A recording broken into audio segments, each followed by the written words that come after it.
Oh, what do we have here? This one is titled Patrol Cop Discovers Severed Head in Children's Park by Insanity Body Cam and Dr. Insanity. He cut his head off, dude. Yeah. Holy. These officers have just arrived at a children's park after a strange 911 call. They expect to check on someone in need, but instead, they walk straight into a scene so brutal it leaves What the head was disconnected from the body? even veteran officers frozen in disbelief. Oh. I gotta puke. We have a human head and a human body. We have both parts, they're just not connected. What the follows fuck? is one of the most vile discoveries the Las Cruces PD has ever made. Did you see the knife? It's this big. Yeah, it's a small knife. All right, let's look for any more victims. Dude, there could be That's another head crazy. in that bag. Wow. So I was just driving, right, and then I pulled in top of the park, and I seen there was a body laying on the floor, and then I think his head was on the side of it. Could you tell if he was breathing? So then I no, his head was completely off of his body. What, bitch? Did you not just hear what he just said? What do you mean? Like he was decapitated. Following the 911 call, a group of officers are dispatched to investigate. But the caller also mentions something alarming. The crime looks fresh, and there's a man in the park acting suspiciously. As officers make their way to the scene, So he's still they there. have no idea that the man the caller saw is actually the killer, hiding in the park and watching them. You gotta be a real stupid motherfucker to be kill somebody and then be waiting for the police to show up. Have one officer. Especially with something that heinous, you better run. Blocked off, we just need the south part of the park blocked off. It looks old. Okay. It's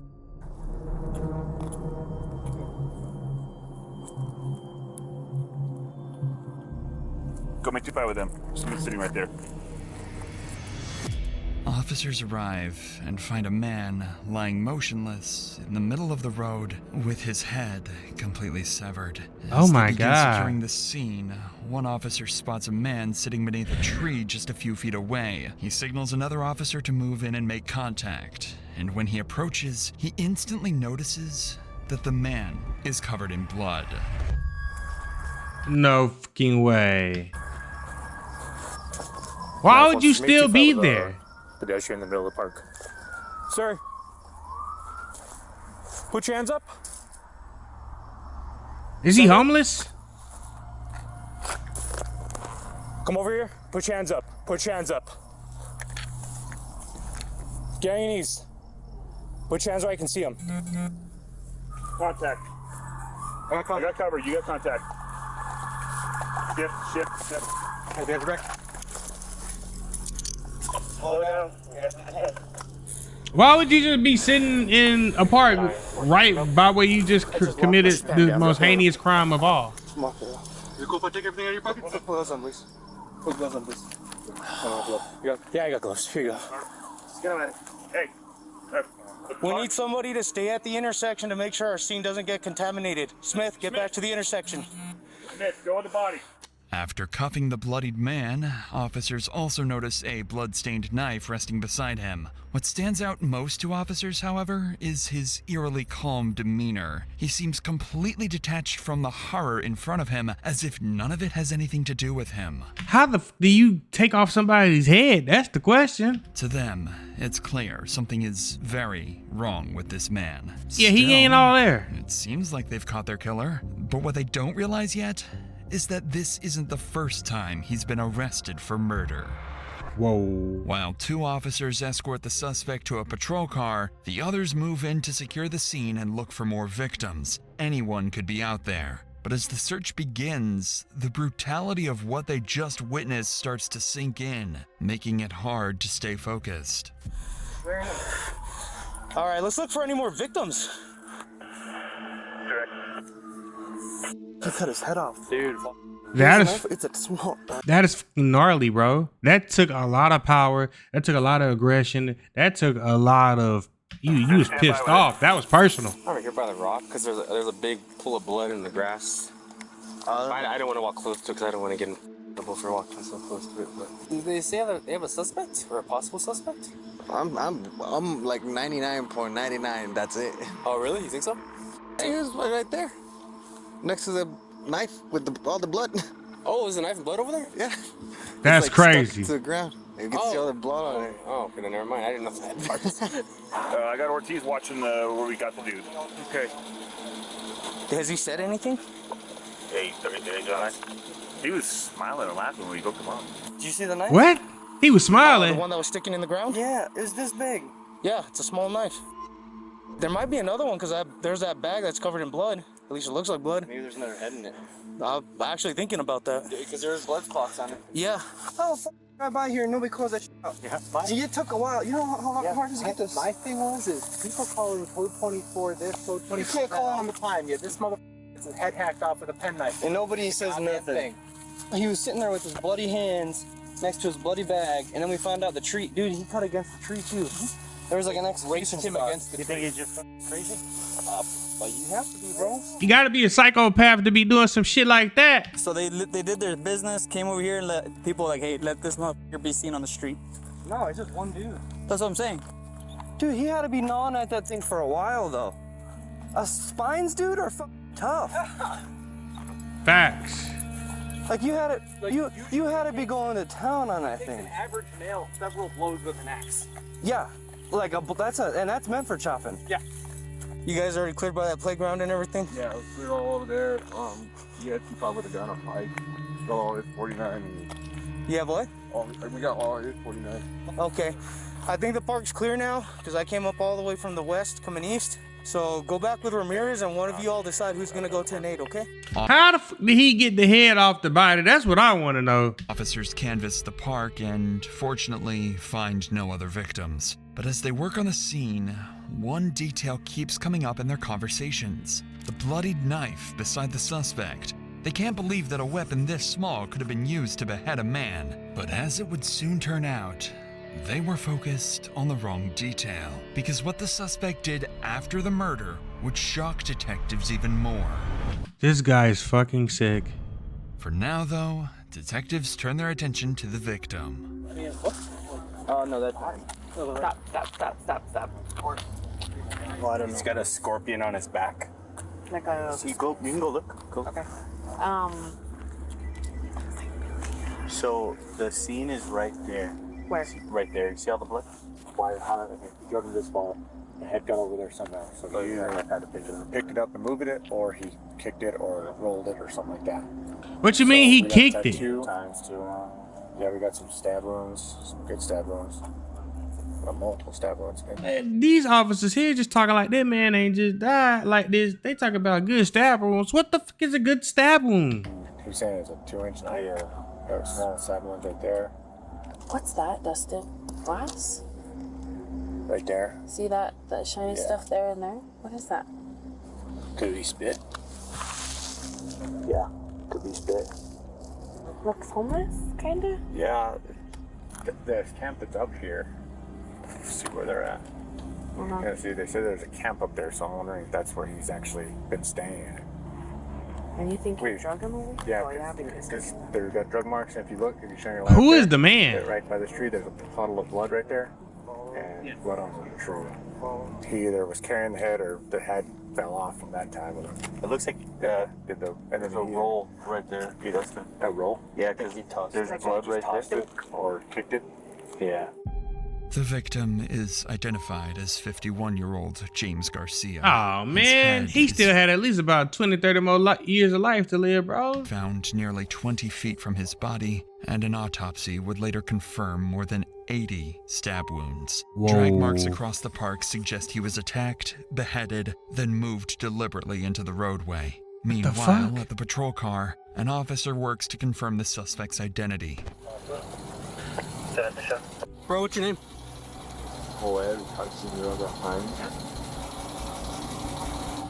So, this is what he gave me. I don't know if you guys found any identification. Laser said he didn't feel a lot on. Start right. Yeah. As word spreads of the suspect's identity, one officer realizes this isn't the first time he's dealt with Joel. You know who the suspect is? Science. It's Joel.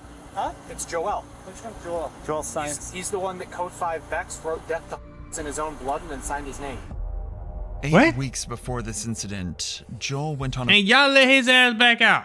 Vandalism spree in Las Cruces. He smashed the windows of 2 local businesses, and inside one of them, officers found walls covered in homophobic slurs and hate-filled messages, written in marker and smeared with blood. Damages totaled thousands of dollars, and surveillance cameras captured Joel disappearing into the night. He was arrested days later and charged with multiple felonies, but was released pending trial. What the hell? Warning of Why would y'all release that psycho back into the world? what officers would encounter just weeks later. Joel is transported to the Las Cruces police station and placed in a booking cell awaiting the detective's arrival. When they arrive, they waste no time and begin his interrogation, hoping to get a confession. But Joel has different plans. What you mean he got different plans? Joel? Yes, sir. I'm Detective Gonzalez, Las Cruces Police Department. Look how this guy's sitting. He's proud of this shit. This is my partner, Detective Lockridge. You feeling alright right now? Oh, yeah. Okay. What were you doing at Apodaca Park this past night? I don't know. You don't know? Okay. Who were you there with? Tell me what you do know, Joel. Tell me what you do know. What do you know? What happened? What'd you get on your hands? What's that? You don't know what you got on your hands? And you don't And he finna play stupid. know what you were doing in Apodaca Park tonight? What were you doing? I wasn't in Apodaca Park until I got called. Me neither. That's what officers found. Yes. So why do you think you're here, Joel? You guys brought me here. You tell me. I'm asking you why we brought you here. What the fuck? Yeah, he needs some milk. I don't know. I'm asking you. You asked me. Huh? I don't know. You asked me. Joel refuses to talk, and for the next 30 minutes, he gives detectives nothing. It's clear he won't break that easily, so they decide to give him a break. In the meantime, they collect his blood-stained clothing, DNA samples, and photographs, then begin digging into his past, and finally discover why Joel is so good at deflecting. Years earlier, officers were called to the Townhouse Motel after reports of a shooting. Inside, they found 21-year-old Benjamin Montoya dead on the floor with a gunshot wound to the chest. What? The man arrested at the scene was Again, why the hell y'all let this psychopath out back into the world? Joel Arciniega Sands. He was charged with first-degree murder, but there was one problem. The weapon was missing. Months later, the gun surfaced after a robbery arrest, and with no way to prove who pulled the trigger on Benjamin, the charges were dropped. Joel walked free. Wow. When Joel returns to the interrogation room, detectives have a new, unorthodox strategy. They use his history of writing homophobic slurs against him, suggesting the victim was his boyfriend, hoping to provoke a reaction and get him to confess what really happened. Joel. So in other words, they about to try to piss him off so he can snap on him. I'm just trying to find out more information about James. So, was he your boyfriend? Were you guys dating each other? Okay. Were you guys in some kind of lover's quarrel? They just gonna keep pushing this shit, huh? No. Who's that? Like, because he's your boyfriend, you guys got in an argument? Who told me that? That's just what I'm getting. Who's getting me that? You tell me, man. Why would you call me gay? I'm not calling you gay. Yeah, I'm not judging you. I'm married. You're married? Married to who? The man that you killed? Who are you married to? Are you married to James? Are you trying to insult me? Huh? Are you insulting me? Oh yeah, I like this one. I like where they're going with this. Hing. No, I'm not insulting you. I'm not calling you gay. Well, why are you calling me gay? We're not calling you gay. We're just asking. I mean, if it cracks like a duck and walks like a duck, chances are. I didn't call you gay. Just call me gay. I said, are you married to James? No, who told you I'm married to James? I don't know James. Okay. Well, I'm trying to find out why James is dead in a park and you have his blood all over your hands. That part. I'm not gay, and I bet you are. Where are you getting this from? You're lying. I'm not lying about anything. This guy is just an empty soul, empty vessel, bro. You're telling me I don't know that everything. Detective. Yeah, you act like a child. I'm not acting like a child. Yes, you are. Okay. Oh, So then tell me about James. Tell me about James. Shows your cheat says. Is that why you're pissed off because James thought you were gay? No. Did James hit on you? No. Did he make some kind of advance towards you that you didn't like? No. You want to fight me? I don't want to fight you. Well, let's see some of my coast. I don't want to fight you. Don't call me gay. I'm not calling you gay. I'll beat this. Okay. Oh, you gonna say this to a cop? Oh yeah, your ass going to jail. I mean, you already was going anyway, but Here's what I think happened.